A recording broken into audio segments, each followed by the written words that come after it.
Okay, welcome to all the participants and the expert speakers, that is Satish Shenoy and Anand Jangir, whom I am going to formally introduce in a short while, to this second series or the second session on forensic accounting and investigation standards. Now, yesterday we had the first session which covered the preface, the why, the framework, basic principles, and today we are going to cover the series 100, which is the key concepts. So, we have an overview by our expert speaker Satish Shenoy and then another expert speaker Anand Jangir. So it's a pleasure to have both of them here today. On behalf of Sama Audit Systems and Software Private Limited, I welcome both of them and all the participants today for this second session. There have been a lot of emails and questions in terms of, is the first part available, session available to participants? So yes, I just want to point out that that is available on the Sama YouTube channel. We'll send out a mail with the link to all the participants who had registered for this webinar series. Now, what I'm going to do is I'll let the overview be given by Satish. And before that, I'll just introduce Anand Jangir to all of you so that then this session will be handled by Satish and Anand up to 8 o'clock. So formally, Anand is a passionate evangelist for tech-based disruption in audit and finance domain. We already had Anil Bhandari yesterday talking about disruption, a very scary disruption. Anand is professionally a chartered accountant and a CISA. He is a managing partner at AJA, an organization which is focused on areas like forensic audit, IS audit, fraud analytics, and blockchain for internal audit function. He was part of the risk management team of Goldman Sachs, covering multiple audits across much geography for different functions in the organization. His areas of specialization were Forex audit, DP audits, anti-money laundering, Basel II, BCP, and operational risk. So I think something to do in today's world and for the future. Prior to Goldman Sachs, he was with the ES Consulting Group at Infosys Technologies Limited, Bangalore. Here he was involved in the development of regulatory compliance framework for various compliances like SOX, Sarbanes-Oxley Act, etc., and was a part of the team developing solution for Basel II Accord implementation. Wow. I think that's very important for the banks. His responsibilities included working in sync with project of Infosys Consulting Dallas. He has been involved in ERM implementation and IT audit for many international projects at USA, UK, Japan, China, etc. And other professional interests, he's a visiting faculty for IIM Bangalore, teaching IS audit and fraud analytics. He's a speaker at the North American and Euro conferences of ISACA, and he's a visiting faculty at ISACA, ICI, and Wellinger Institute of Management.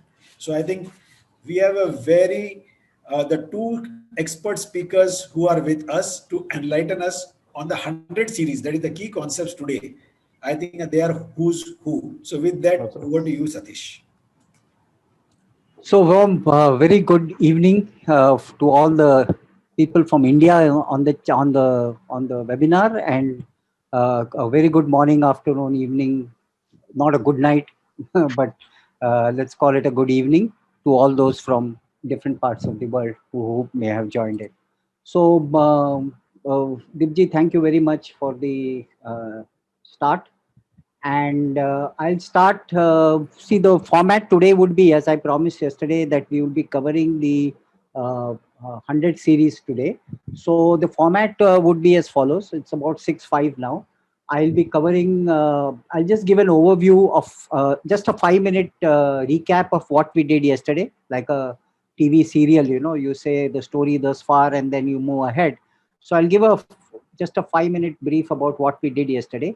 And for those who couldn't attend yesterday, no sweat on it, because we will, one is that the Sama has been kind enough to record this and put it up on YouTube. It's also there on the chat. I just saw that they have posted it on the chat as well. The link is there. So you can see it at your own leisure and pleasure. So today we will then, so in the next some 5 minutes or so, I'll be doing a recap of what we did yesterday, and I'll give an overview of the 100 and the 100 section, the 100 series, and then our friend Anand will dive deep into it. Dibji is called as expert speakers. I think we have a more expert speaker and an expert speaker. You all know who the more expert speaker is, and that guy goes by the name of Anand Jangir. I know Anand for a couple of years now, and he's done great work. But today, hearing and seeing his biodata, as Dibji read it out, or as Dibji knows him, I see that every day is a surprise, they say, no? So every day I see something new getting added, which is a very good thing. And one of the reasons I had suggested to Dibji to bring Anand is that there will be a little newer perspective, a fresher perspective. And I think audit, forensic, FAIS, and everything is about newer perspectives. So that is why I have had requested Anand, and who very gladly came on board. So I'm very happy and grateful for that as well. So let us start with yesterday what we had talked about. We said that the FAIS is the Forensic Accounting and Investigation Standards, which have been issued by the Institute of Chartered Accountants, the ICAI. So this FAIS was there for giving the professionals a minimum standard to undertake FAI engagements, and also for giving the users of the service a certain benchmark of the quality of service that can be expected. For the regulators and the government agencies also, to give them an appreciation of what they can expect from those who are providing them the FAI services. And overall, it's a guidance on the implementation and related practical issues. Now, these standards, yesterday I kept saying, I must have said this about 6 times yesterday, but it was for an emphasis, the repetition was made, that these are principle based. They will always talk about the what and might not necessarily talk about the how. There are guidance notes, there are implementation guides, etc., which will follow, which will probably address all these implementation, the how of it, how of the FAIs. The Digital Accounting Board, Accounting and Assurance Board, the DAB, was given the task of coming out with this with these standards, and then there was a very rigid process that needed to be followed, which included a public an exposure draft, which has to be exposed to the agencies or any public in large who could kind of give their comments, and those comments, suggestions, improvements were all incorporated and the team, there was a special team which was formed, an expert group. Anand and I had the privilege of, both of us had the privilege of being in the team. And then, so it took about 6 months to get all this done. Then the feedbacks came. 30 days is the time given for replies. And then the feedbacks came, and those were incorporated or disposed of as the case may be. And then the DAB presented it, the DAB presented it to the council, the council members of the ICAI, and the standard then got announced. So for each of the standards, there's a specified format which talks about the introduction scope, the objectives, the requirements, the explanatory comments, the documentation that is required, and of course, the implementation date. Just a caveat that the standards do not apply where a professional performs forensic work steps as part of an assurance assignment, such as a statutory audit or an internal audit or any other attest function. So there were the 100 series is on the standards of on key concepts. The 200 series, which we'll be talking tomorrow, is the standards on engagement management. The 300 series is on the executing the assignments, and these are the 3 set of standards that we'll be discussing in this 4-day event. And then, of course, there are standards on specialized areas and the standards on quality control. So this is how we would actually go about. We also saw yesterday that there will be some things on the forensic accounting, the way of discovery and evaluation of evidence. We also spoke about how we can interpret and communicate findings suitable for a court of law. And I think this is one specific thing which is really coming out, is that these standards are specifically meant because our reports will be used as an evidence in the court of law, and it must stand the rigid test of the courts. The standards we said was applicable to members of the CA Institute because the ICAI has only jurisdiction over its own members. But however, a lot of efforts have been taken to make sure with the ministry, with other professional bodies, to make to permit, to kind of make sure that whenever standards are issued by anybody else, it will be on these lines. We also saw the differentiation between, the standards are applicable for investigation, which is a systematic and critical examination of facts, records, documents for any specific purpose. For also for frauds, which is intentional or deliberate act, which is done to deprive another of property or money through deception and unfair means. And we also talked about litigation, which is the process of handling or settling a dispute in court or before a regulatory authority, and includes mediation as well.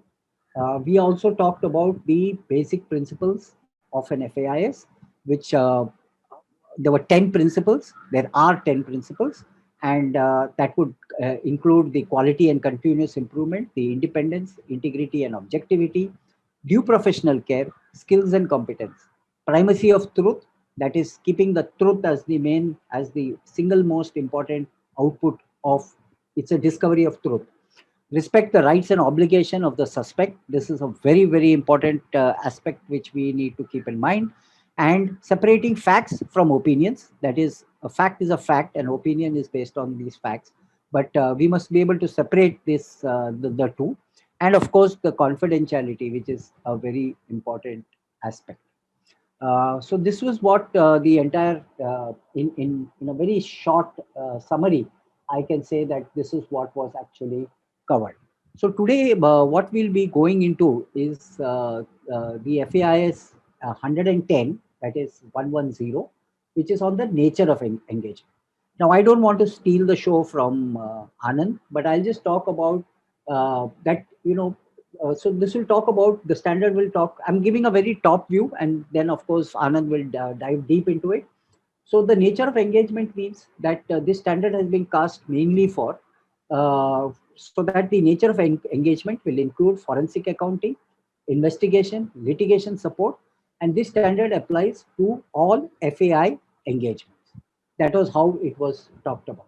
And obviously the requirement for undertaking this thing is that we should have the accounting skills to discover evidence and present it in a perfect manner.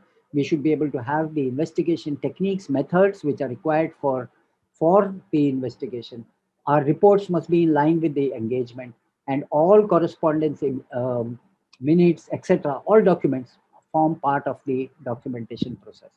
And the main objectives is that we must have a clarity on the engagement, and that this standard talks about all this and define an appropriate scope and approach to which the FAI investigator has to play his skill, and of course all the skills and resources which are required for the execution of the assignment. FAIS 120 is on fraud risk, which of course is to understand the fraud risk concepts and its application in fraudulent scenarios. And it also helps the professional focus and prioritize on the important work.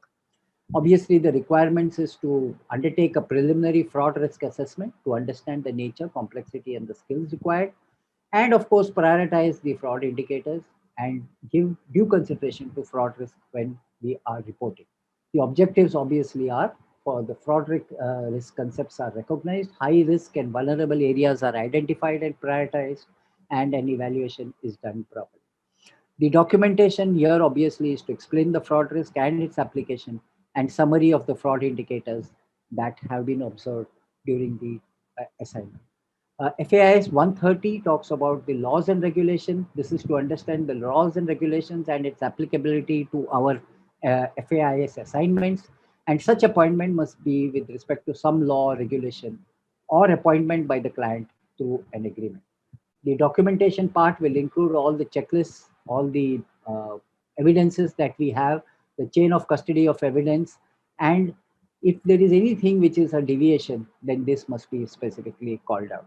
The objective is to conduct the FAI assignment according to the mandate under the various laws and regulation, and have a process-driven approach to identify and report violations. And the requirements are obviously the objectives are in line with the laws, and we have implement a process-driven approach to work out the deviations. The FAIS 140 is about applying the hypothesis, that is to apply hypothesis as a technique to all our investigations where evidence is discovered to prove or disprove an assumption. And I'm sure Anand will be talking a lot about this, and it will this is the documentation is required to demonstrate how we use the hypothesis, the test that we had, the acceptance or rejection of the hypothesis, and what is the chain of custody of evidence that has been created and maintained. The requirements are is to understand the concept and to validate it, design the our work methodology considering the hypothesis and maintaining neutrality in approach. And finally, the conclusion is to either prove or disprove the theory as has been formulated. So these are the 10 minutes or the 12 minutes that I thought of, giving an overall uh, view of the standards. And so I'm more or less done in the sense that, I'm through with what I had to give an overall view. I'm here till the country. I'm not moving, going anywhere. I'm as keen. I'm an audience, part of the audience now, and I'm very keen to hear what Anand has to say about the entire 100 series.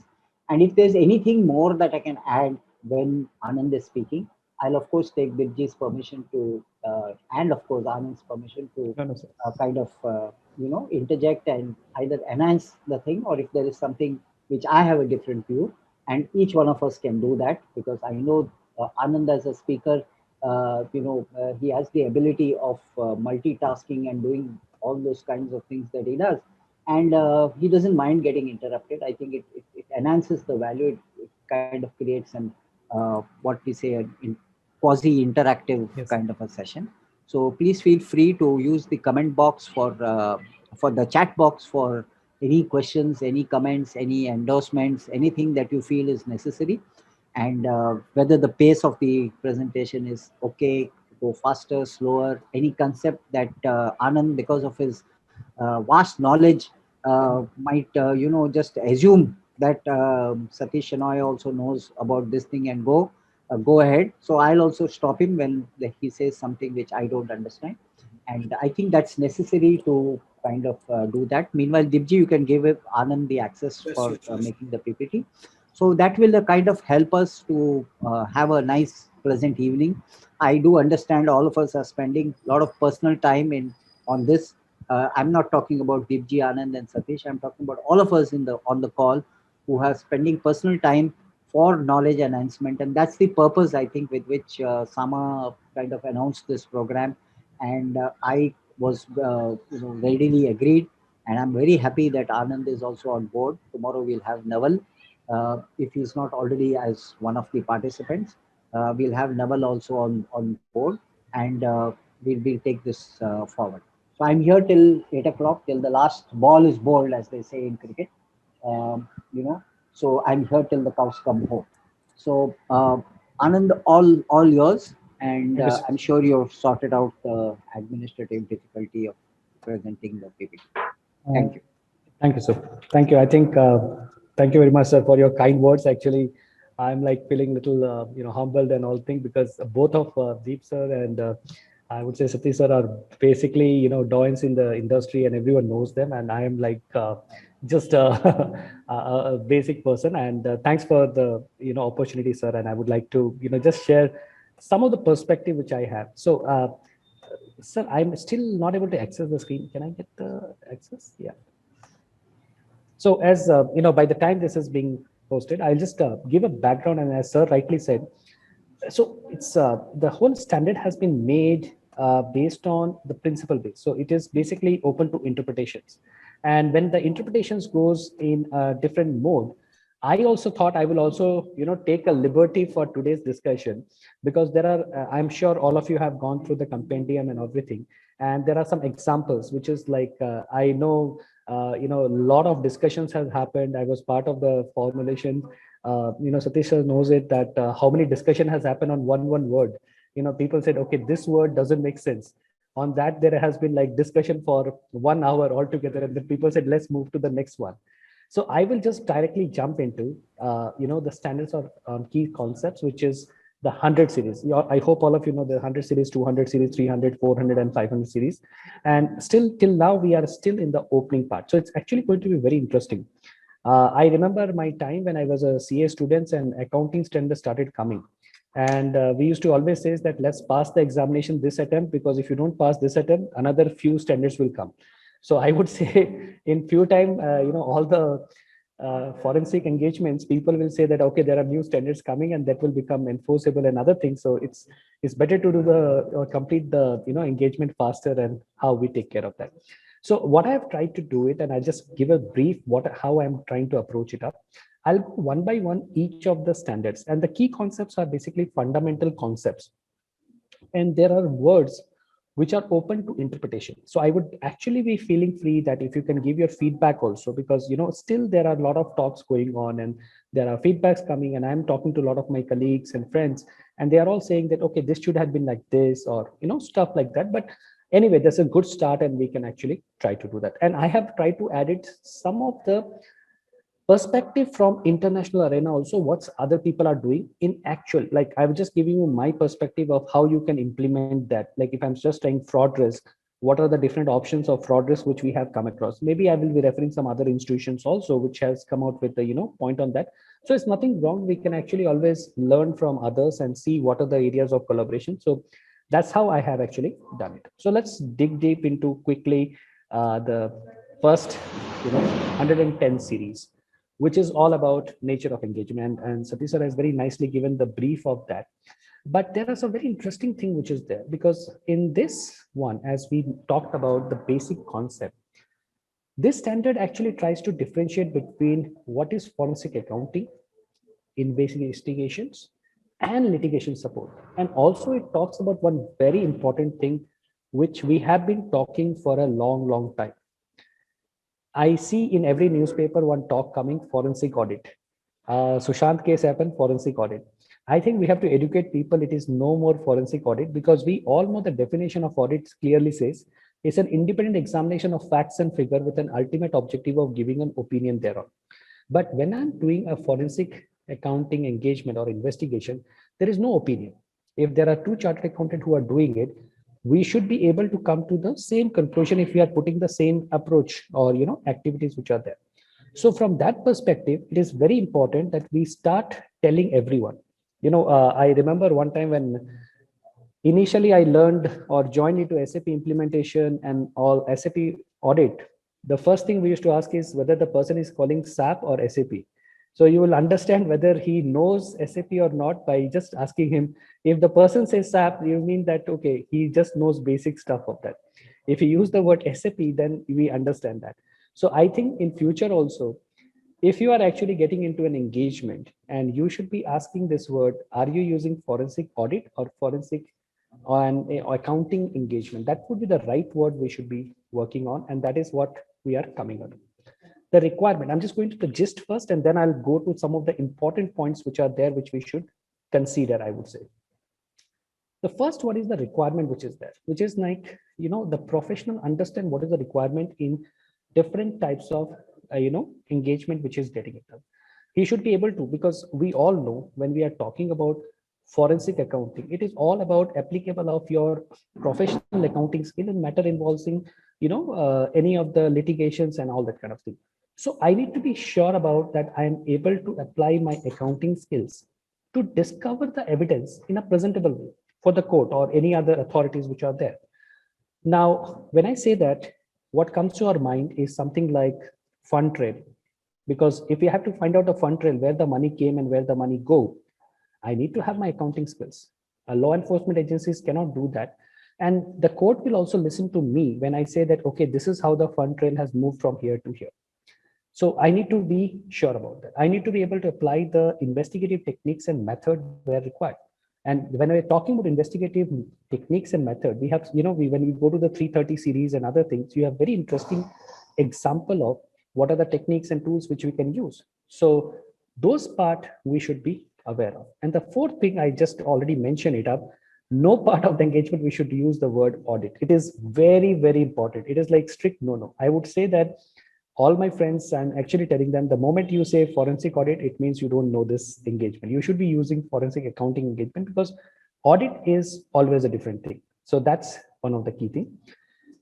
Now, coming to the documentation part is all about whether, your reports which are there, it is in line with it, because audit reports are on a different thing, and an engagement like this is on a different thing. And also the objectives, very clearly, I would just say, the objective which we are trying to put it out there is to ensure that the professionals are clear on the engagement, on what it is to be done. Like, many times I have seen this as a person who is actually into this field. The SOWs are very vague, and that create a lot of trouble. So it's actually in our good way that we should know the nature of engagement. Is it an investigation? Because investigation has a different thing. We'll be talking about that. It is an investigation with agencies. In fact, we have another standard which is talks about how you're dealing with agencies, law enforcement agencies or any of the court or any of the thing.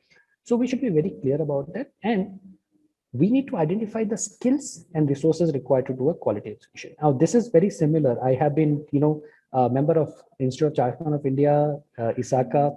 Wherever we go, we have a clear things that if you are not sure about doing this engagement, you should not take it up. And that skills, we have to be sure about taking it up and, ensuring take it. So this is the gist of the FIS 110. But the most interesting thing comes there. How they try to differentiate between concept of, yes, sir. Anand, I just had one query. When you're talking about reports, does it include interim reports as well? Maybe you could like to talk something about any interim reports as well, because you said reports, and sometimes there's confusion in the mind whether it refers only to the final report or it includes anything in between.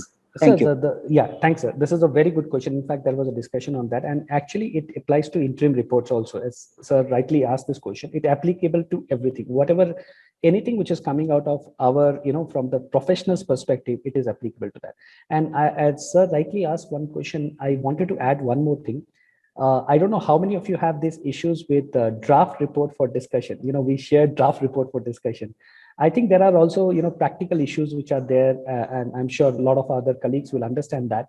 Those things has to be looked into, and it's applicable to all of that things. Yes. So coming to the concept of audit, concept of investigation, and concept of, I would say, forensic accounting, I just thought I will just try to give a quick key. Let's start with forensic accounting. What is the concept out here? It aims to highlight any accounting, legal, or regulatory violation, deviation, breaches through facts and discovery of evidence. I just wanted to highlight one word, this discovery of evidence. We always says this term has been there for a long time. We used to use it in digital forensic, a term called e-discovery. Now, which basically means it's all out there. The evidence is all out there. How do we basically get hold of it? So discovery of evidence and the facts through there, I should be able to highlight any accounting, legal, or regulatory violations. Now that happens. PMLA would be an example of legal and regulatory violation. If I'm actually doing something like money laundering, or if I'm having some setup in any of the tax havens and I'm trying to use that there, so that would be coming out there. There can be deviation or breaches. It can be an M&A or any kind of thing. Today, I think we already had a news which was there. I'm sure all of you heard about the latest case about one of the MNC. I don't want to name them. They are in news about what happens, internal controls and all things. And I'm sure you have also heard about a little bit of, there are 6-7 reports which are there in the floating in the market also on WhatsApp groups and all things. And they're a very interesting read which is there. Now, the point is that it can be also a deviation of internal controls. It can be the policies and procedures of the organizations. So you can have multiple things which can be actually looked at. But the main thing is the focus is on critical examination of transactions. That's where we come as experts on that. Funds and balance in accounting with third party. So this is basically core professional accounting skills, which I'm using in matters involving some kind of litigation, some kind of challenges and all things. Whereas if you just try to differentiate, I'll not go too much into the audit because that's a fundamental, we all know about that. I will go to the concept of investigation, because you see the concept of investigation, it says examine fact and circumstances and discover evidence to prove or disprove hypothesis and possibility of fraud. So both of them are two different animals, and that fine line of difference we need to appreciate out there. Initially where we were in the drafting group, there was some discussion which happened on that no, we'll not try to do it, we'll just merge it up together. But there have been a lot of points which were done, that investigation is a different animal, forensic accounting is a different animal. If I'm just sitting it up in the office and going through the thing, I'm sure all of you have seen the movie The Accountant. I don't know how all of you have liked that or not, but I like it because Batman is accountant. What else you require? Like, first time you have something, accountants are always treated as boring people, and here Batman is playing the role of accountant. Basically, I'm just telling the actor who played the Batman is also playing the role, and they show him using the techniques like Benford law to find out fraud. Now, similarly, what happens is what he's doing is not an investigation. He's just doing a forensic accounting. Whereas if you try to see an investigation, that would be something different, where I'm trying to go into deep into asking for examining facts and circumstances, discovering that, and trying to prove or disapprove a hypothesis. We have a separate, standards on hypothesis. I'll go in deep into that. So this is one of the key things which I thought I'll share with all of you. Sir. Anand, one more thing. Can you also throw a little light on the documentation part, the difference in an audit and difference in a FAIS engagement? What is the the documentation, the role of documentation? If you can just yes, sir. That's a very important point, as you rightly said. The documentation from an audit perspective, I'll just try to bring it up. That in audit perspective, we have audit working papers, we have all these things, and the whole idea which comes to there is more from a perspective of what we call it up is how are we dealing with the whole in terms of what was my audit, what is my opinion, how do I arrive on my opinion. Whereas here, the documentation is twofold. One is the evidences I'm collecting, that is one of the things. And how did I come to the evidence? I'll just give you one analogy, maybe, which will help everyone understand. And so this is a very good question, because, for a moment, I was also thinking, how do I, explain it up? But thanks for bringing it out. Just take it example, like I do one, let's say data analytics. I'm just giving an example. I'm just trying to figure it out that something fishy has happened, and I need to basically figure it out. What was the whole idea? How did it happen? What was the key things which we need to consider? And I try to basically work it out.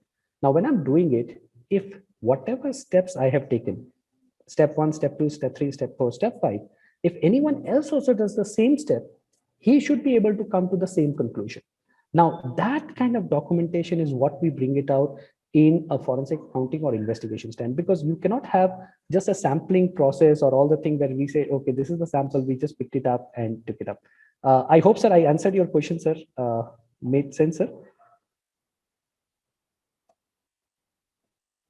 Absolutely. Okay, sure, sir. Okay, thanks, sir. So that's something which are, we have to make sense out there and take that forward. And that is what is being covered in FAIS 110. Now comes the most interesting one. Why I call it a most interesting one? This is the one which is, looks very simple. I'm again telling you, it looks very simple. But if you do a very good reading of this standard, you will understand why I say this is the most interesting one. The reason being, this standard actually asks for a lot more understanding of the professional on the concept of fraud risk. We have been talking about risk for a long time. I'm just like, as an ERM professional, I used to call it risk is an event which has a potential to impact your organization goal or strategy implementation in a negative way. From an IS perspective, we used to call it up threat exploiting vulnerabilities. That's the risk which we used to talk about. Now, the understanding the concept, and I would request everyone who's present here and please go through it once again. It is one of my mentor told me one very interesting thing after when I was discussing fraud risk. They said like, it's just too much, but he said one thing, that it is something like Gita. Everyone read multiple times, get multiple analysis or multiple interpretation of that. Maybe it is true, maybe it is true. They're not. I'm not very sure, but I find this very interesting because it is talking about I need to focus on the area. Which area? Because right now I'm still in basic concept. I am trying to understand where I should be focusing on in terms of my working, What are the key things I need to be sure about? And I should be able to consider fraud risk in all my, okay, sorry, I'll be just using the mic. Thank you. So I'll be, ensuring it up that as much as possible, I understand the concept very well, and I should know the application of that in any kind of fraudulent scenario which can happen. That is point number one. The objective is the fraud risk concepts are properly recognized. We should know that high risk and vulnerable areas are identified and prioritized. Now, high risk and vulnerable area, anywhere you are dealing with cash, we all know that that is going to be a high risk area. That is an area which is going to have a big impact out there. And we need to ensure, depending on the industry, it will have different kind of fraud risk and different fraud scenarios, which will all come into that. And that fraud scenarios, we need to have a preliminary fraud risk assessment done to understand the nature, complexities, and what are the skill which we will require to do it. So if someone asks me today that Anand, you need to go and do a forensic risk assessment for organization which is in petrochemical, I would not be able to do it unless I have someone with me who understand the petrochemical business very well, who understand the inner working of that. So the complexity can be very high. And this one, FIS 120 is very much connected with 330 because that is all about how do you conduct an engagement. And so the prioritization of this, I bring one more item out here, which I wanted to highlight, which is called fraud indicators. The fraud indicator word sounds very nice, but I'm sure all my friends who have been at some point of time, what we call it as, have worked in the field of forensic engagement, would have come across this term called red flag, green flag. We learned all these things, and these are the terms which are there. So now we have a new terminology for that, which is fraud indicators. And it's nothing new, but it's just being used more effectively now in terms of working it out. And also in reporting, as Satish sir was saying, reporting is one of the very important thing, and we have given a lot of importance to that in different part of our standards. So there should be a due consideration of the fraud risk. In fact, fraud indicators has to be reported. It has to be explained. It has to be taught that, okay, these are the fraud indicators which were observed, and what was the relevance, and how did you address it into the report. This is one of the very important points, friends, which has to be done. So our understanding of the fraud risk and fraud indicators both comes into picture together, and we have to make sure that this is clearly explained and taken care of. Okay, so that's something which is there. Now, I would like to deep dive into fraud risk a little more. And here is what I just thought I will try to talk about. The definitions, you have seen it up. It is already there in the beginning of the thing. So the definitions are always there. It is always trying to bring out all informations which we can actually highlight. We can bring it out there. So what happens is risk, we know what is the definition of. I'm not going to go through that. Fraud risk in respect to risk is the concept of risk applied in a fraud scenario to help the professional focus and prioritize the work or area of importance and vulnerabilities. Now, this one sentence itself gave us a lot more thing. And I'm sure the fraud out here is defined already, and definitions are covered by Satish sir, so I'm not going to deep into that. But fraud risk is all about the judgment call of the professional, because he would be able to understand that which area there are more chances, what are the area of importance, and what are the area of vulnerabilities. And vulnerabilities basically, I hope all of you understand, here means what we call it as the weakness in the environment. I will just, just give me a moment. I'll just change the slide to just unshare once and share it once again. Just a minute. I'm using a dual monitor, so this is one of the challenge which I'm facing. Sorry for that. So here you can see this fraud risk part comes into picture from a perspective of the scenarios. Now, there is one more animal which we have in FIS 120, which is the fraud indicators. Now, fraud indicators help us, or basically when we call it as, if I have to use a very simple terminology, it is nothing but, what we call it as the red flags. So it's an identify events and condition that indicates or an insensitive or a pressure of commit fraud, which is like, we have learned in fraud triangle that you have we have something which we call it as fraud triangle where opportunity is there, pressure is there, rationalization is there. So trying to link it up with events or conditions. So I want you to highlight these two words very importantly. And if I get a chance to annotate, I would like to annotate this one for you. These are two very interesting animals. You should actually read about that when you are doing it up. What do we mean by this event and a condition? So if you do a little deep reading of that, event basically means a kind of incident which may or may not happen, and conditions are something which remains as a thing. So both of these things can create a challenge for us, and this will indicate and give us a kind of thing from perspective of opportunities are there for someone to do that. Are there people under a lot of pressure? That can be also brought out. And is there a kind of a tone at the top which rationalize this kind of thing? So in organizations like that, it can be looked into. And that's something which we are getting it into FAIS 120.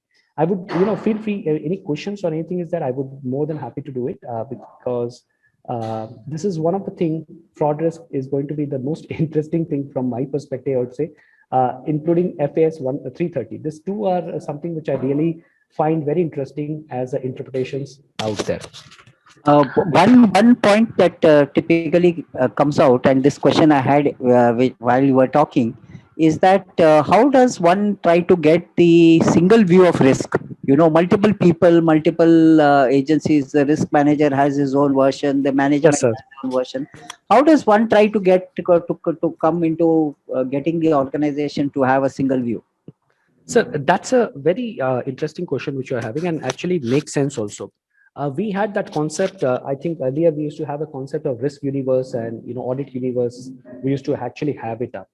I have seen some. I can just share it up. Maybe it is a little different from that, but some of our clients, which I have seen them, and some of very large organizations, what they are trying to do is they are keeping one risk register and just 1 minute.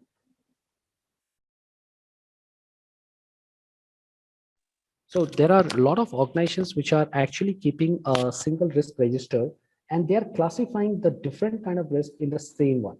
So that is what I am seeing nowadays organization doing, because there was a time when I saw organization going on ERM and overboard with number of risk and all thing, and now the rationalization of risk and rationalization of the risk registers as something which is coming up, sir. So that's the best practice according Best practices, yes, sir. I would. Yeah. More than best practices, I will use the word, sir, good practices, because nothing is best. Something is good Yeah. for one agree. organization is now good for not good for other. So I just thought I'll benchmarkable practice. benchmarking. Yes, sir. Benchmark. I would say yes, sir. And this is one very interesting thing. This is not there in the standard. I have put it from my own perspective. These are like coming up in some of the indicators of fraud. What we can have it a complex organization structure, key employees not taking vacation. We all know that. I'm sure you've heard about the Sanskrit saying, "Ati Vinyam Bhuta Lakshanam." There are a lot of words like that which are very interesting, which says that there are too good to be true situations. So those are the things which are always the indicators. And with judgment, I'm sure. I have seen one very interesting thing, and I just wanted to acknowledge that most of the auditors and chartered accountants, I would say, by default, have a knack for finding this out. They will actually always see this, try to come out with that. It's easy for them to basically understand that and take that forward. So with organizations, I'm sure we can actually come out with that. So this is some of the examples which I thought I'll bring it up. This one I have taken it from ACFE. I just wanted to highlight and present it up. This is something one of the fraud risk. They have the kind of register where you can actually do it when you're doing a fraud risk assessment. This is not coming from our standard, so I'm just highlighting it beforehand. This has nothing to do with that. It's more of there are some good practices, as Satish sir rightly said. Some organizations are doing it. There are different versions of this which are all around that. And you can make it of your own. This is example. It's more of a just for FYI kind of thing. I just thought the audience may wanted to know what are the things people are doing in terms of how do we implement it up. And sir knows that very soon we'll be coming out with a guidance note also. So that when the guidance note comes, I'm sure you will see more detail on that on in terms of doing it. Yes, so, I mentioned about that yesterday. Yes, sir. So I think guidance note will be giving it up more of that. But in the meantime, just to help everyone visualize it better, I thought I'll just share some of the ways you can actually do it. Now, coming to the next, we have laws and regulations. Now, laws and regulation, FIS one. Yes, sir. Anand, may I, Yes, sir. just from a layman's perspective, just watching the session which is being unfolding, when we talk about fraud risk and fraud indicators, and we see a lot of commonality between COSO fraud risk, internal control risk indicators which are there, which you highlighted, and Yes, sir. also the other standards, there are similar, because I think the DNA for an organization is almost like, across cultures, it's the same. Uh, so how does this fit into the FAIS, because when we talk about, okay, this will not be applied to attest functions or audit scenarios or internal audit scenarios, right? Or statutory or external audit scenarios. So does all this start when a person, a professional is appointed to carry out or initiate a forensic accounting and investigation? Or so how does this fit into the actual sequence of things? Okay, a very good question, sir. I think as just to answer the second part of your question first, you are right. It actually gets kicks on whenever we are actually engaged to do an assignment, which is an FAIS assignment, which is like either a forensic accounting or a investigations, or kind of legal assistance in any kind of engagement. If I'm doing any of that thing, all these things kicks up. Second thing which you ask, and that is a right point. I would say that there are a lot of good, frameworks which are there. Like COSO is there, and COBIT also has now a point, COBIT for risk, which they have, and there are a lot of common elements which are there. So, what the discussion happened at the time of framing this thing, also, we said we will try to, have the best of the world, try to interpret the same thing in our own words, and try to bring it in the standard. But on the same side, we didn't want to go overboard with something which we call it as, a kind of instruction to the professionals. We wanted to keep it more principle based, as sir rightly said, that, okay, here is the principle. And when you are framing it up also, you interpret as a professional, you interpret yourself. How would you like to take that forward? Satish sir, you would like to add something to that, sir? Because Probably it will come out at the time of the implementation guides, yes, sir. the guidance note. So there are different documents that will come up. Those documents, of course, will not be mandatory. It will be recommendatory going forward.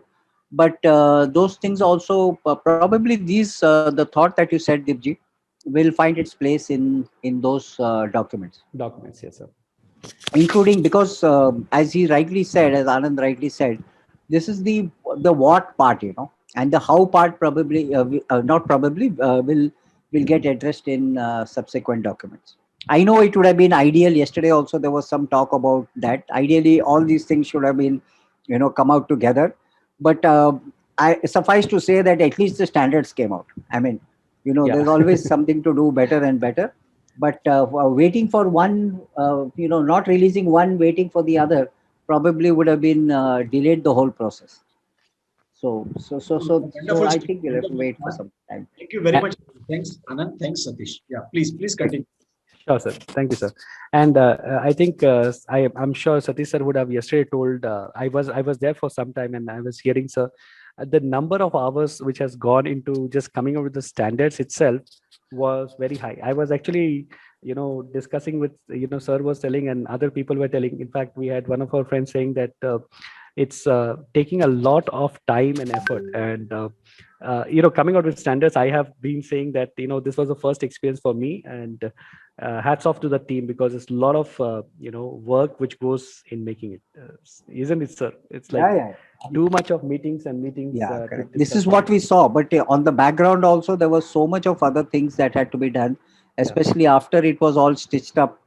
Getting it into the book, maintaining consistency across the document. We all realize, when we Yes, sir. release reports, one part of the team does something, the other part does something, and then somebody writes rupees, somebody writes RUPES, somebody puts a full stop, doesn't put a full stop. But for the reader, Yes. it has to come out uniformly. You can't use words. So there's lots of other processes which also goes, which happy to be part of the institute, as I keep saying, because they have the institute has a process around this, having conducted exams for so many years, getting the numbers right, and so on and so forth. I think the expertise lies in that. So we were one part of the show, but there was a lot of things that happened on the background, which I mean, that's why I say it was a collective effort. Yes, sir. Yeah. But I Got think called out, but there were many, many, many names that were not actually, called out. So just happy to announce that Naval has also joined the meeting. So Naval is the guy who will help us out tomorrow in the series 200 series. So nice of him to have joined today. So welcome, Naval. Dibji, I just thought on your behalf to just welcome Naval. Sure. Well, thank you so much. Thank you. And it's exciting to be there. Thank you very much for being part of us, part of this group today. And I think we will have Naval's session tomorrow. So I will look forward to that also. So Anand, over to you, please. sure, thank you. And Naval's session is going to be very interesting because he has a lot more examples than what I have actually come out with. So I am actually envying him about what he has done with his presentations and all things. Okay. Anyway, so without much ado, so FAS 130, this is actually a standard, which is, again, talking in basics, concept, but it's talking about one very interesting thing, that how do you understand law and regulation in its application in FAIS? Now, it comes from a couple of different perspectives. One is, I would say, the objective, if you see, that is a very interesting thing. Conduct as per the given mandate under relevant things. Now, there are mandates which are given under the law, and I need to do it based on that. And it should be a process-driven approach to ensure that I know what are the kind of violations. How do I identify that, and how do I report it up? Now, you see, there are some a lot of regulations and laws which are there, and we have to have a clear understanding of that. So the word, it is also not just from a perspective of what is the requirement of the law and regulation. I should not do something which is, against the law and regulation. Like, for example, under privacy, a lot of time I have seen people go overboard with a lot of their investigations and do something. So there is a saying which we call it in our word, and I'm sure other people will be able to, relate to that. That is called hunter should not get hunted. It is many times it do happens. I don't want to tell these cases, but because it's a public forum, but sometimes if you want to hear from other people's stories, you will understand all the things. There have been a lot of cases where the hunter has become hunted. So it should not happen in that manner, and just going overboard, because there are privacy laws in this country. There are other laws which says that you cannot have those information. So those kind of things has to be looked into that. So yeah, very typically, Anand, that at this time, I will give a couple of examples so that your point is perfectly driven home. Yes, like trying to get bank statements, Yes. erroneous. I mean, not erroneously, but there are ways to get it. We all of us Yes, know. sir. Yes, sir. But you can't even produce that as an evidence because IC says the hunter gets hunted. The case of the prosecution stops against the suspect, and you become the suspect. Yes, sir. Also, trying to do phone tapping, trying to get the phone records, which is not allowed. Yes, and sir. being part of the Voda idea mechanism here, we know that those are not allowed. Yes. And so even if you kind of get those kind of documents, you need to be a little careful about. So these are the touch points which we need to be careful. And as Anand rightly said about data privacy, intimidation, you should not Yes. intimidate the person, the suspect. Mhm. And that, of course, is getting covered in the interviewing Yes. standard as well. But these are some of the things that come at a very, very quick and dirty kind of a thought that we must be very careful of. Right, sir.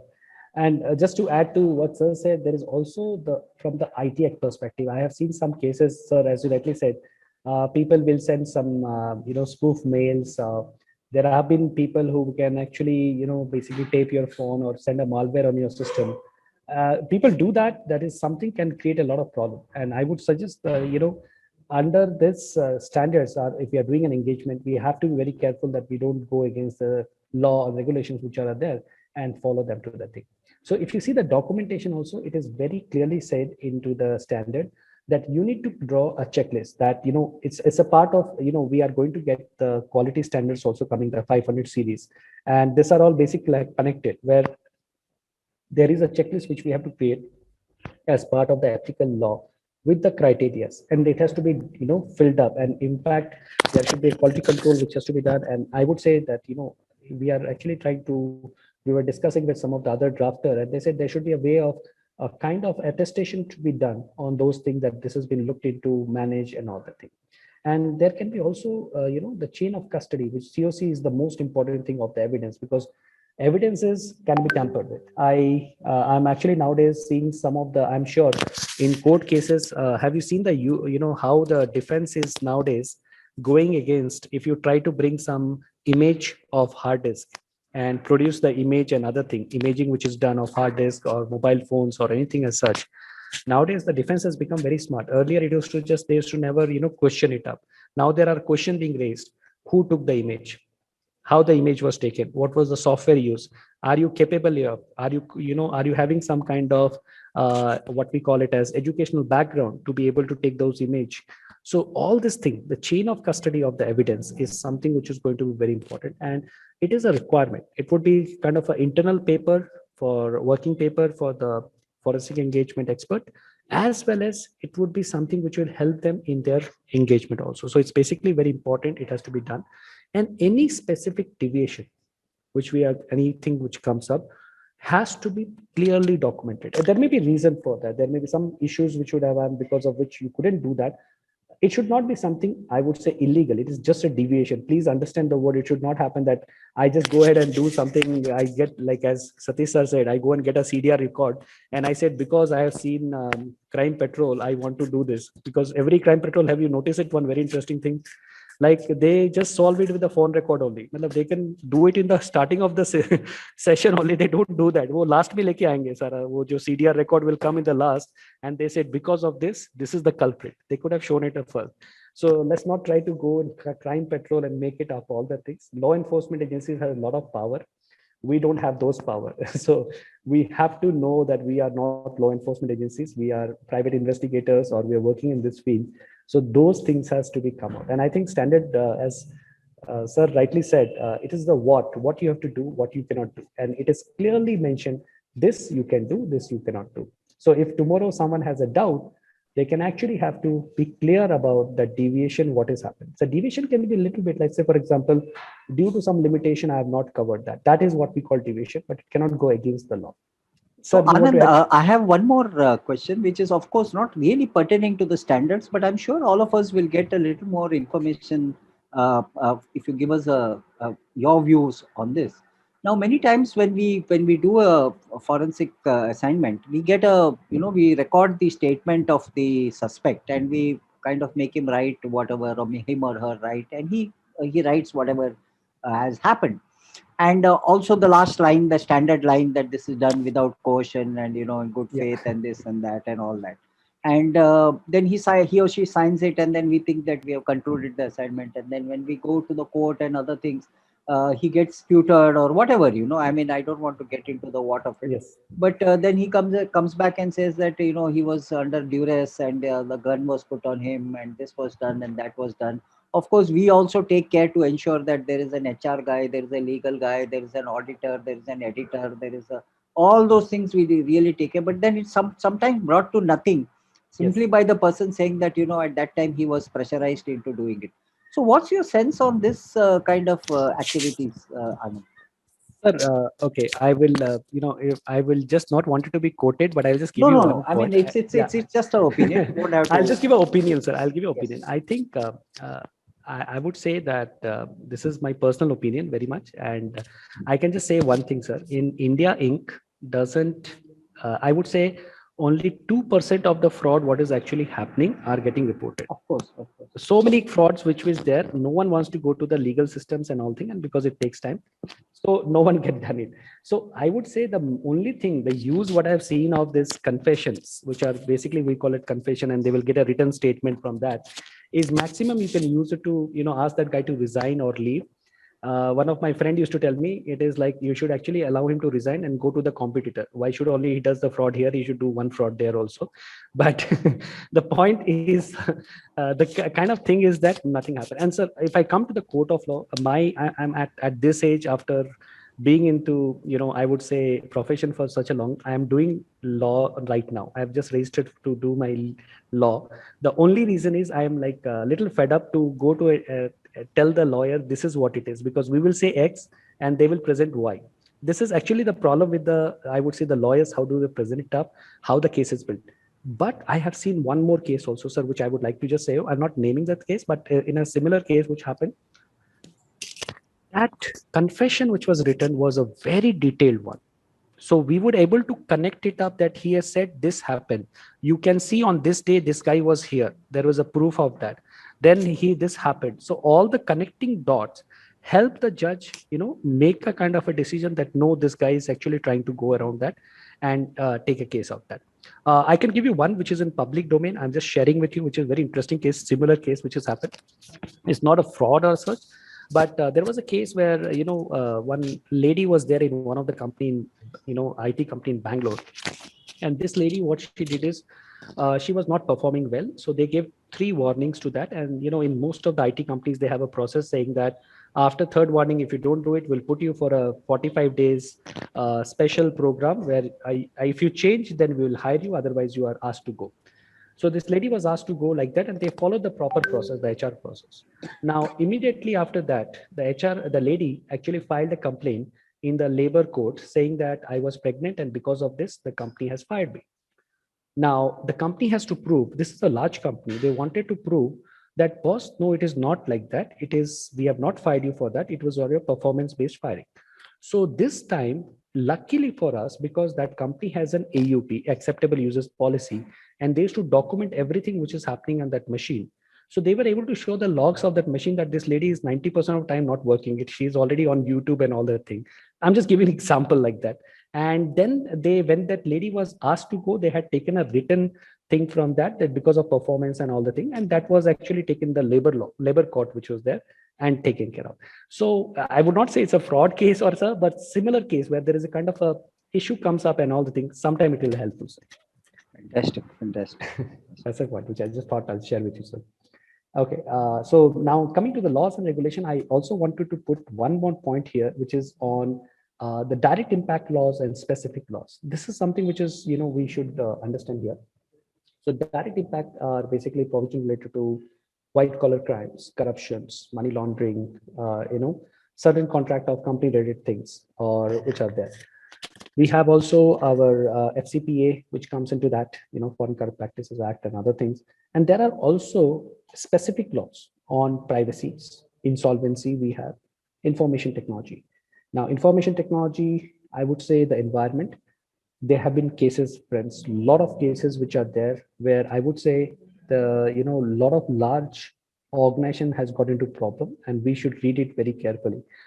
Specifically, if you are going for any person and you are trying to put him on, we call it data valence. So you are basically putting that guy on data valence. Now, if you're putting that guy on data valence, just like we call it surveillance, you should be having at least, even if that guy is an employee, I would strictly say that you should have an AUP, an acceptable users policy, signed by that person, because if otherwise we are doing any kind of data valence on that guy, it can really create a lot of trouble. Not at that point of time, at the time we file the report.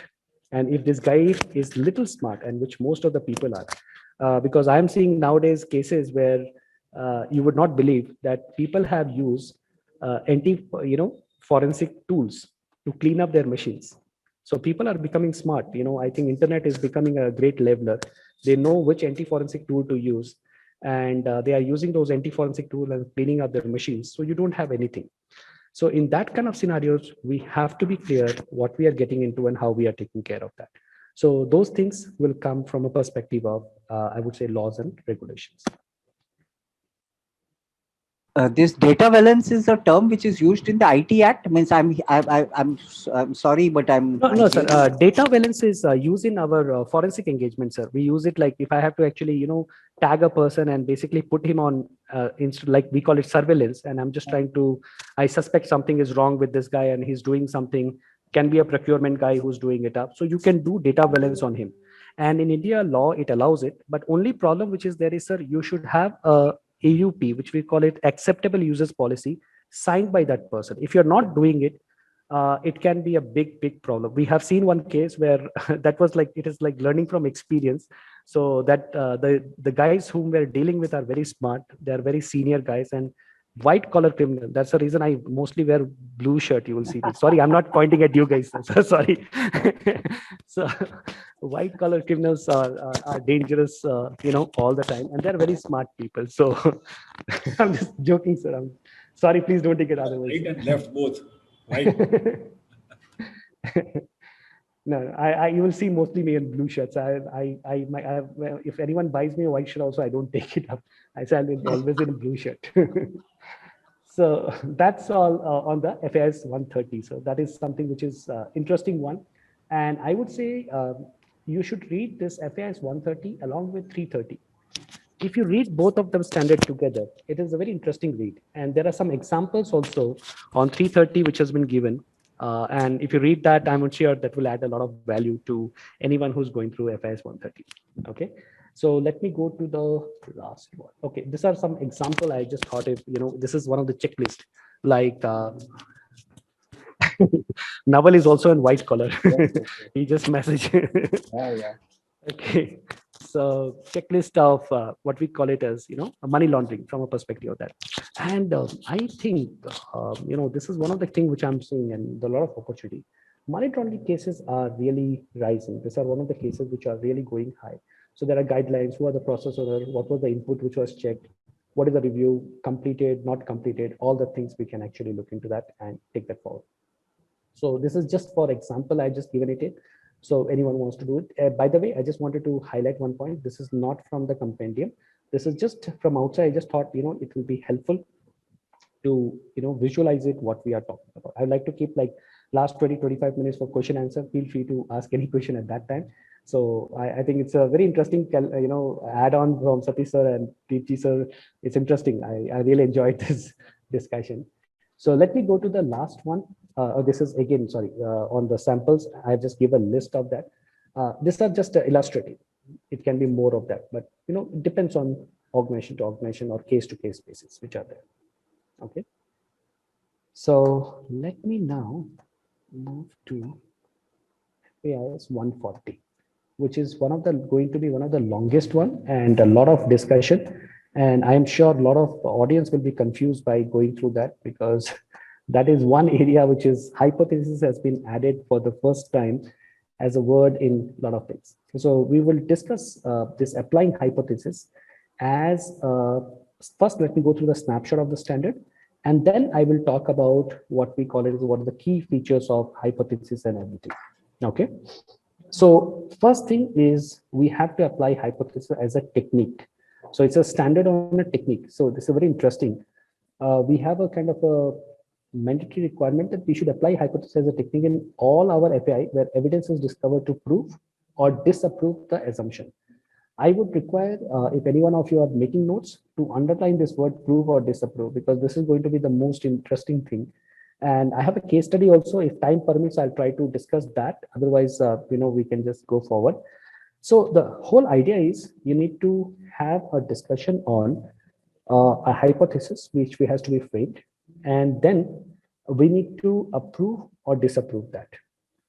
So the evaluation happens here in terms of the concept of what is the hypothesis, and we have to help develop and execute that considered engagement plan based on that hypothesis. So basically it means that first I form the hypothesis and then my execution happens based on that hypothesis. Okay, so there has to be a documentation done. What was the hypothesis? What was the test? What is the acceptance or rejection of the hypothesis? And also what was the evidences which were collected as chain of evidence and which was created and maintained as part of that. So the requirement would be mostly on applying or understanding the concept to validate what are the things which are, what is the hypothesis and how do I validate that or apply that hypothesis. And all my methodology or approach has to be designed considering the hypothesis. And it goes without saying, one of the things which is there, neutrality in approach. I cannot be biased because independence is one of the basic principles which we have, sir has discussed already. So from that, it has to be done. But having said that, I always say, and this used to be something which used to discuss already in other engagement, but it has now come up as standard, which is very nice, that hypothesis cannot be something written on stone. It is not something which is, absolute. It is flexible, because as we proceed with our, different processes, different engagement approach, and we are taking, you may have a difference in the hypothesis, or you can have an additional hypothesis which can come, or you can evolve it or include new or alternate theories also. So that is actually allowed as part of the standard. And in the conclusion, this is one point where me and Naval sir discuss a lot. You can either prove it, disapprove it, and the last one is very interesting, which is called not prove it, which means there are limitations. The theory cannot be proved or not. So not prove is basically you cannot make up a mind on that, and it is possible. We don't say that if I'm doing an FIS assignment, you cannot complete that, I'll find fraud or I'll do this. It all depends on how we are going to do it. So this last conclusion part is a very interesting part, and which we should be aware. Yeah, this not proving, I think it was a lengthy discussion. Yes, And sir. it went beyond the normal time of the meeting as well. But it was fruitful. I think it was a very useful discussion that really came out. Yes, sir. Yeah, that was a very interesting thing, because there are two school of thought. One school of thought said that we to either prove or disapprove, but there was another school of thought says that, boss, what if I don't get anything to even work on the hypothesis? There are cases like that. In fact, if you go in 200 series, I'm sure Naval sir will tomorrow talk about the limitations of the engagement has to be clearly pointed out. And if there are a lot of I would say limitations, we should actually say that we are not going to take over the engagement also. Yeah. It doesn't make sense to say nahi kuch to karega. It will not be useful out there. So that is what I was just about to say, disprove is not to prove. So how do you distinguish? You answered that before that. Yes. No, because sir, there was a lot of discussion. This last line, in fact, me and Naval also had a lot of debate on this. Ki ye aisa kyun hai? So there was a reason for that. And the two school of thoughts, ultimately the second school of thought won that nahi, not prove rehna chahiye. It should be there, and that will add value out there. So because I would say even forensic accounting, if you see, this is a very pretty new, comparatively new body of knowledge. It's not like as old as accounting and all thing. It is, I would say 1980s onward, we are actually talking about that. So it will take some time before we will, develop into more theories, and more school of thoughts will come into that. Sure. Moving to now, here is the most interesting thing. What is hypothesis? I wanted to thought I'll share what it is and why it is so important. So hypothesis is basically an provisional, unproven theory, supposition, or a proposed explanation, which we are trying to do. And it is based on limited facts, assumptions, and observation. Because as of now, you have not done the engagement. You are just actually some more of a preliminary thought process which you have done. And the merit of which we need to establish or further examine and study the evidence. And then only you can actually come out on the conclusion. But before we start, there should be something based on which we can start. So it may be, let's say, example, the promoter owner has actually siphoned off money. I'm just giving an example. So I should have something to prove, some, distinct thing that, okay, there is money missing. Or there should be something else which can say, this is the reason why. Let's take example of Wirecard. Wirecard 1 billion plus money is missing. So we can say that, okay, the owner promoters are involved, and they would have done siphoning of something like that.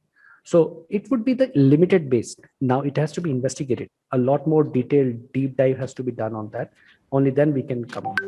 Anand, just a question. Sir. Is it not because there is a hypothesis, there is a forensic investigation going on, or somebody's upon? You are perfectly bang on target. So that is for a reason. But what is happening is that hypothesis is basically maybe from the person who's employing us. It is actually from their perspective. They suspect something is wrong. But Right. based on that, when I start my engagement, I should be also convinced that I'm doing it up. Because have talked about biases also here. Because we don't want to go into hypothesis which is there. I just go with an open mind. I just make the hypothesis and I just independently figure it out what has happened or not. I will not be biased saying that, you will see one very interesting case where I have seen it, and I'm sure most of other participants would have come in. The management will call you and say, "ये fraud हुआ है, report दे दो." So this report, they are already sure कि fraud हुआ है, you give a report, we have to give it to the audit committee.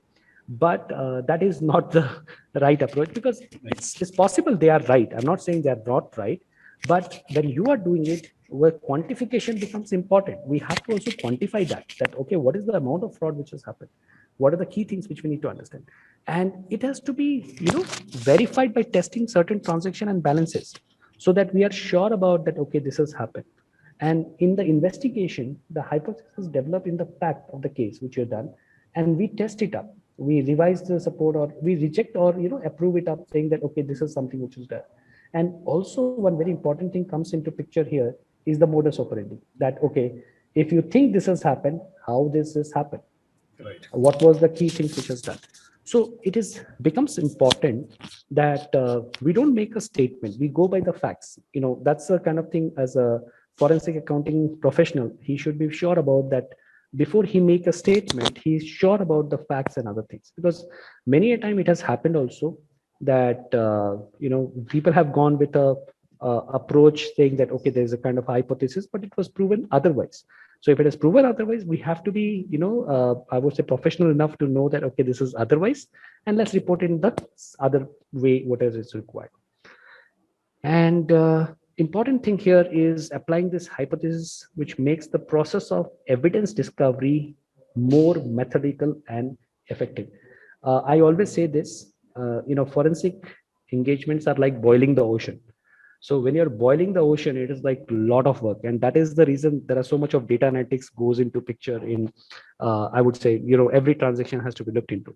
So if I have a hypothesis, I will be more methodical. I know where I have to apply my resources. Times is short. Typical engagement are 45 days, and 45 days nowadays, so reports are required as of yesterday. So it becomes tough. So it becomes more effective, and I would say more methodical. And the same may not be referred in report. Okay, this is a very interesting thing. I may not refer that thing into the report. Now, this point is also a debatable point. I don't know if someone has other point of view, but there were also two school of thoughts when this was being done. So whether we should report the hypothesis in the report or not. Now, there was a kind of a thought that there may be multiple hypotheses can be worked out. There are alternate hypothesis comes, and it is a loosely, I would say, coupled ideas which are coming together. They are not something which is very, very absolute ideas which is being tested out there. So they said it doesn't make sense to put all the hypotheses in the report. And finally, the group which was actually saying that it should not come, they were able to override the other people. Sir, you were saying something? So, these hypotheses, do you think it's a good practice for a investigator to kind of discuss this with the client as well, or do you think it's a good practice only to keep it with us?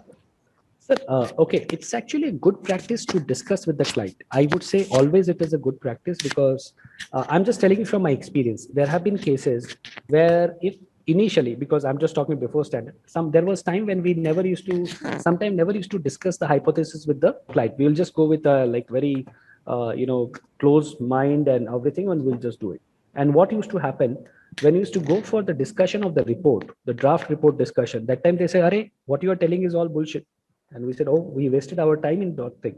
So it's a good practice to discuss it with the client. I'm just talking, it's not in standard, sir. I'm just trying to share it from my, experience. So it's always good practice that we bring out, because there may be something. See, the forensic engagement guy is coming for 1 month, 2 months, or 3 months to do the engagement. The guys who are sitting on the ground, they know everything what is happening. So they will be more knowledgeable about how the functioning happens, and they can add value. But yes, there are cases sometimes when the management suspect that the unit where you are going, they should not be aware of these things what you are doing. So Yeah, of course, all this is true when it is a fraud against the management. I Yes, think sir. it becomes all this becomes more difficult and more complex and more when it is a fraud by the management. By the management. At that time, I don't know what hypothesis and what other things you can do, unless it's some called by the agency or the some CBI or EOW or I don't know what. At that time, maybe then all these things will work out. But if it's the management itself appointing and it's a fraud by the management, I think those times become very, very critical for the FAI personnel. Yes, sir. You are perfect, sir. And that is sometimes though it is more dangerous than that, sir. I don't know if you have anyone come across this case where the guy who's appointing you is the guy who has committed the fraud. So he has actually got you just to have a diversion. So it's gone for a toss. Like if you start discussing with him, I'm more bothered about my fees at that point of time. What will happen to my fees actually? Because then that is the challenges start coming up there. But yes, more or less nowadays, I would say from 5 years back and today, the management is very proactive and they really understand it. And I would say more than the management, I see the independent directors are really aggressive now because they know they are into the problem if anything. Yeah, their skin is on the table. Yeah. Yes, sir. Yes, sir. That's the kind of thing which happens out there. So the last thing which I wanted to discuss on the hypothesis is keeping an open mind, developing a objective in terms of having what we call it as very important word, professional skepticism. So as you rightly said, we have to go with this professional skepticism even if we are applying the hypothesis.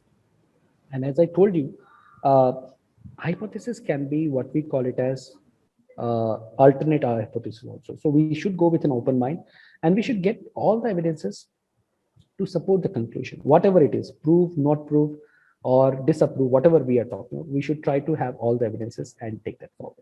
So that's on this point. I think on the evidence point, no, it's very true what you said that we should get concluding, and I'm specifically talking about the last line written there. Gather all kinds of evidence to support conclusion. I'm fully with you on this, but the unfortunately in reality we might not get that kind of a conclusive evidence, to completely say that yes, there has been some wrongdoing.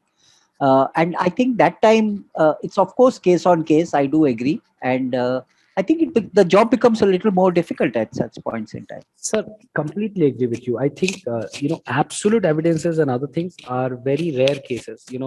I think Chetan Dalal sir is not there right now in the call, but he used to tell me that he used to go to every Saturday to Hanuman Temple. He said, if you are a forensic auditor, you should go to Hanuman Temple every Saturday because that will give you power to find out absolute evidence. It is very tough to do that. And I also believe in that to some extent. But yes, sir, basically what we can do is if we have couple of what I call it multiple supporting evidences, you can actually form the modus operandi and all this thing, and you can close Connect the it up. dots. That is the connect the dots. So that is the one. But then again, I mean, again, that's the fact distinguishing between facts and opinions. Perfect, sir. When you connect dots, of course, you are kind of giving an opinion about something. But I do also agree that if I'm the suspect and I have taken cash from somebody, I'm not going to be prudent. I'm not going to be foolish to go, keep any kind of evidence or video record it or anything like that. Nor am I going to give an acknowledgement to the vendor or something that I have accepted cash from him. So those things are quite foolish. I mean, if it is done, then I don't think you require an FAI guy. Yeah. So I can relate to one of the points, sir, because in the beginning of my career, I was like supporting DA cases, disproportionate cases, asset cases, which are DA cases are there, and this was for some of the law enforcement agencies. Now there I found it very interesting thing. They used to actually do a kind of the evidence used to come in a very absolute manner, and the way they used to present it up also. I think the DA lawyers are the best because the way they present it in the court, I really found them very interesting. They used to say that here is what his X income is. We have actually done this calculation. This is the assets are there. And this is not inherited assets. Now you tell us where the sources are there. And it just directly used to go into the court, and ultimately court used to say, yes, how did you get it up? Please tell us. He's not able to prove it up.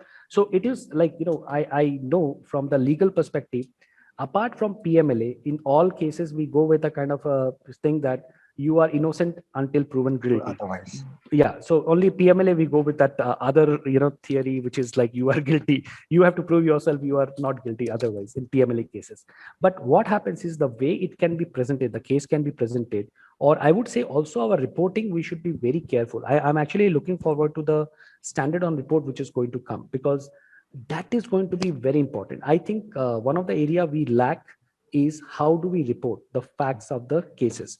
If we want to bring out the conclusion, it's very good, you have done a very good thing, you have done a very good evidences collection, all the things happened, but then there have been cases where the report was made weak, because maybe intentionally, unintentionally, I don't know, and that led to the whole things getting Dilution. going away. That should not happen. That is Dilution. dilution, sir. That's the kind of thing which they do.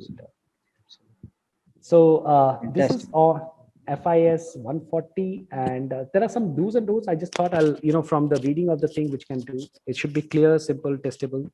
Break down the large hypothesis or smaller hypothesis statement which are there. It should require you to take action on that. So you should have some methodology to figure it out what it is and how it is done. And the statement should be specific and measurable. The SMART concept comes out here also. It should be smart. The statement should not be something vague statement which will come out. And test with the right facts and population sample before you are coming with the hypothesis. At least some basic dipstick survey has to be done by the forensic accounting engagement expert. So he should be doing it also. Okay. And it should not be convoluted and muddled. Basically, I'm sorry, I've just removed this thing, the annotation which I've done. So basically, the idea is to not get muddled. When I say muddled, it's like, multiple things, they put it into one thing and just try to do it. It becomes more confusing for a person to do that. I remember one of my initial case, I wanted to say something and I was trying to say X and it was actually coming as Y. Basically imagine I'm telling that this guy has worked 600 hours in a week. So it basically means it is impossible, close to impossible. But because the hypothesis was wrongly designed and all things, it happened that the management promoted that guy saying that, oh my God, this guy is a really hardworking guy. So it actually backfired. So that should not happen. We should be very careful of that. And don't equate the disappropriate, hypothesis with a failure. It's not a failure. It's like, it has just not been, proved. That's the thing. And I would say, don't try to test too many variations. I always say that, we should be always on a mode that how can we come to a conclusion, because there is going to be a lot of things which will come, a lot of information will be thrown at us. So hypothesis should be kept as a kind of a separate thing, which we should be always testing it up and reviewing it up and taking that forward. So this is some of the things while creating and testing hypothesis. Sir, do I have 10 minutes, 5 minutes more? I just wanted to cover one. Yeah. Please. I just thought I have, and I'll be sharing this presentation also, so maybe it can be circulated. I just thought this is one of the case study which is there on, let me close this thing, of hypothesis case study. So this is a case where, there's a, I've just taken from some sources online. So this is not original case. I just give the declarations taken from online. So it's someone as a purchasing manager with some annual sales, which is there. And one of the, they are actually having a lot of less margin. The margin are thin because they are in book business. Amazon has come and all the things. And in this case, what has happened is there are some people who are there and they have got a lot, some kind of whistleblower who is actually doing it.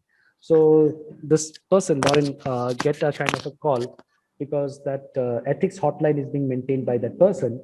And they talk about that, some of the suppliers or long-term suppliers are squeezing out or not giving the margins. And they are actually, doing something wrong with that. And that person has not given any more information. So whistleblower has just put it there and moved out. Now, in this case, it's a big case, but I just thought I'll just quickly cover it up. When we are doing a hypothesis, creation of a hypothesis, first we should get what is the preliminary understanding, which means what is the fact which we are trying to analyze? What are the things? So we have to analyze the fact, we call it out the first thing, create the hypothesis, what we are talking about. So once available, you should have a preliminary hypothesis, a very basic hypothesis has to be come out. And then I should be talking about the worst case scenario. So worst case scenario can be that people are taking kickbacks in the organizations. and the purchasing agents are doing all that kind of stuff. And I need to basically add to that, which means I need to test it up on what basis I'm going to do it and refine and amend the hypothesis. So this is how usually we try to do this. And hypothesis creation, which is analyze, create, test, and refine and amend. Because as I told you, as we go forward in the case, you will see a lot more ideas which will come up and a lot more things which will be added to the hypothesis. And when we are testing it up, now that was creating of hypothesis. And when we are testing it up, I should have a methodology. So, this is an example methodology which is there, that they can test the acquisition of information. They can actually check a fact about who are the vendor who are receiving unusually large number of, business, purchase of high price, low quality goods which are being done, and any kind of, personal relationship with the vendors. Trying to check all this kind of things can actually bring it up, all information. So this basically is how you can actually build upon that, have the method. So it has to be ultimately this hypothesis once you have tested it. So first part is creation of hypothesis, then I tested it in a methodology and I have gone with that hypothesis, and all my test process are meant or engaged with that. And finally, I have either approved, disapproved, or not proved the hypothesis. So these are the things which we have to work out, and this is how it basically looked like, the complete approach, how it should work out. So that's all from my side, sir. Any questions, any doubt, I would be more than happy to tell it. But the idea is that hypothesis one is the most interesting thing. I would say fraud risk and hypothesis in 100 series are two very important topics which we should look into. Brilliant. Thank you. Thank you. Thank you. So, sir, over to you, sir. Yeah. Dipji, any questions from your side or anything? Like, I think it was beautifully explained, yeah, I think it has come out. interacted with Anand, during the presentation itself. Hari, yes, sir. It was a Lots great. of questions came up at that time. Yes. So I don't find any questions here. No questions on YouTube also. Okay. I think it's so wonderfully explained that Satish said yesterday there are so many questions, today there's no questions. Yeah. There's one question coming up, Dipji. Sandeep Kunte. Yeah. Yes, please. What if you can unmute him and he can ask also, it's okay? Or I whether think that, you have to type it in the chat box. yeah, type it. So good. But good, yeah, Anand, because the different perspectives coming out is important. Yesterday, of course, I had my 90 minute of talking, but I must admit that there has been a enhancement in the the service that has been delivered. Dipji, the question is up, I suppose. Whether the hypothesis would lead to some kind of bias in the assignment execution. Correct. So actually, that is a good question. I would say, as I told you, hypothesis, Sandeep, what happens is, the idea is that you should be free of biases. That has been actually clear. Whenever we are doing this hypothesis is like I would say, if I have to use a very interesting analogy, it is like a Google map. Okay. So I have to go from Bangalore, from my office to, let's say, MG Road. It's around 22 kilometers. And it is just giving me a kind of route which I can take.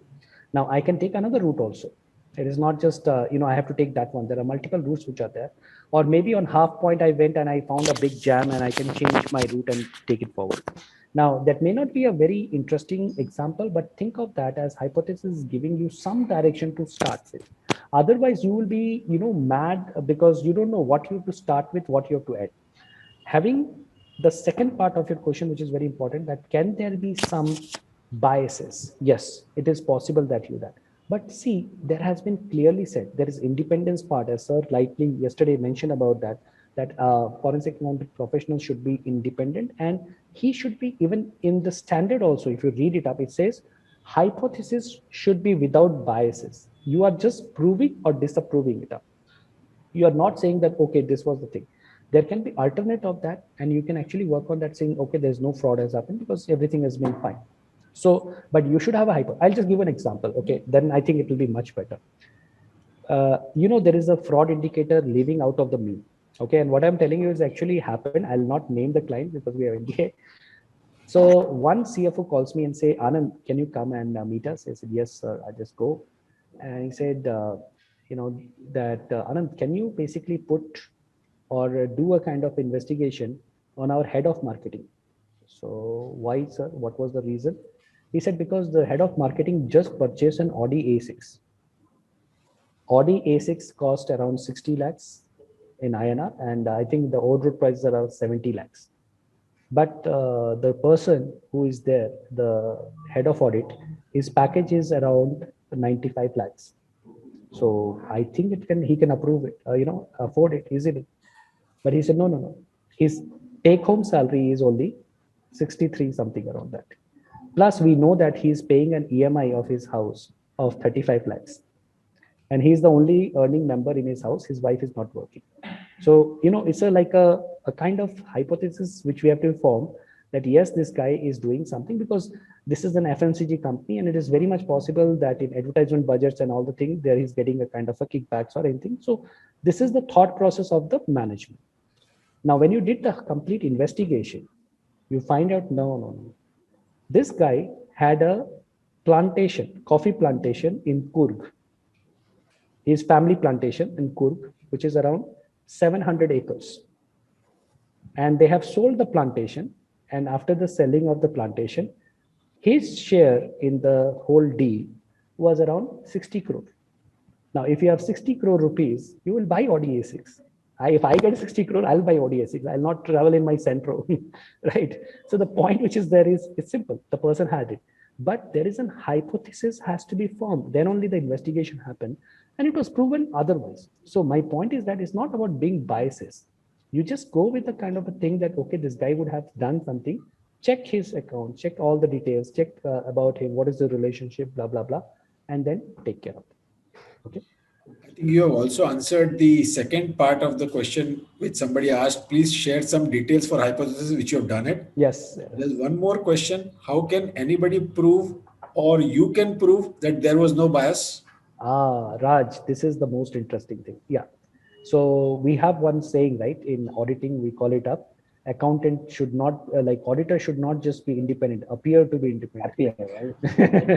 Yesterday I said that. Yeah. That's the thing. That is the only way. Otherwise, you cannot prove it. Otherwise, you have to appear to be that. And there are, I'm sure you know these cases. There have been cases where people just one mistake, small mistake, has created a lot of trouble in their, track records and all that kind of stuff. So you have to appear to be. This just goes with the auditor concept, which is there. You should not just be independent, appear to be independent. You should take all the due diligence, due care in terms of doing that. Yeah, Ranjana, that is a very good point. It can be a reasonable thing. You cannot be, you cannot say that, I was seen having a meal with one of the persons suspect, so I am actually taking a kind of thing. It cannot be on that, but there should be reasonable assurance that we don't, have any meeting with them apart from I would say official capacities and all that kind of thing.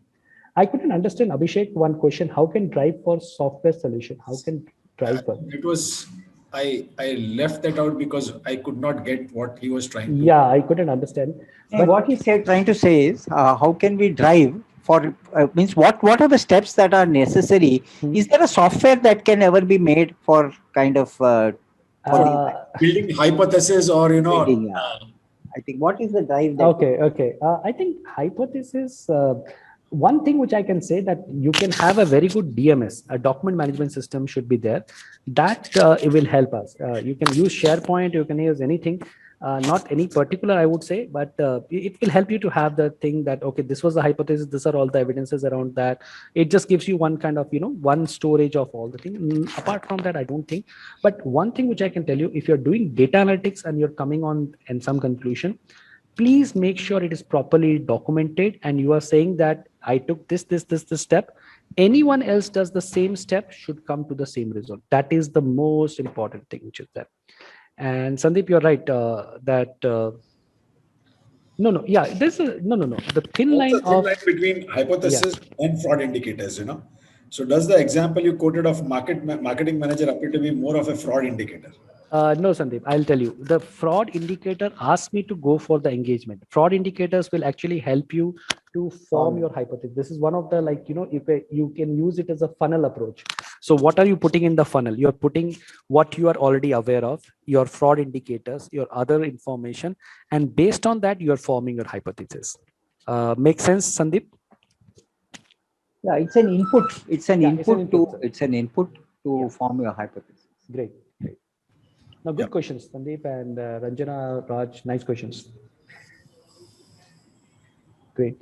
I think no more questions. So Satish and Yeah, absolutely. Anand and Satish can Yes, I sir. think, yeah, I think we can conclude that it's always good to, Great. So I think again, let me say a big thank you to Anand and a Agreed, big sir. thank you to Satish, fantastic, fantastic. because Thank it you, sir. was really fantastic. Really No. fantastic. It's we dived deep into that subject, and we discussed. What was discussed in the committee. So you distilled, Anand. What you did along with Satish was you distilled all that information and passed it to all the participants as wisdom. So now we are all enlightened. No, sir. It's a pleasure, and I also learned a lot because there were very No good need to questions. read the standard because you can put it across so nicely. Thank you, sir. So Thanks for the thank you opportunity. very much, Anand, and thank you very much, Satish. In the AGM, they say no, take it as read. So I think. Yes, sir. So So I think we conclude today. Thanks a lot, everybody. Thanks to all the participants for the lovely questions. Thanks to Anand once again, to Thank you, Satish. sir. And tomorrow we meet again. And tomorrow we'll have Satish along with Naval Kishore Bajaj. So, you'll have one more expert speaker coming in tomorrow who will again enlighten us along with Satish on 200 series, the 200 standard series. Right? Thank you very much. Thank you, see sir. you all tomorrow by 6 o'clock. Thank Thank you, you. sir. Thank you, Naval. Thank you, Anand. And Thank you, sir. thank you. And Anand has made sure that tomorrow I'm not going to wear the white shirt. No, you'll see me mostly in blue. That's why I'm just telling you, sir. That's good. Great. Thank you, sir. Thanks a lot. Thank you. Thank you, sir.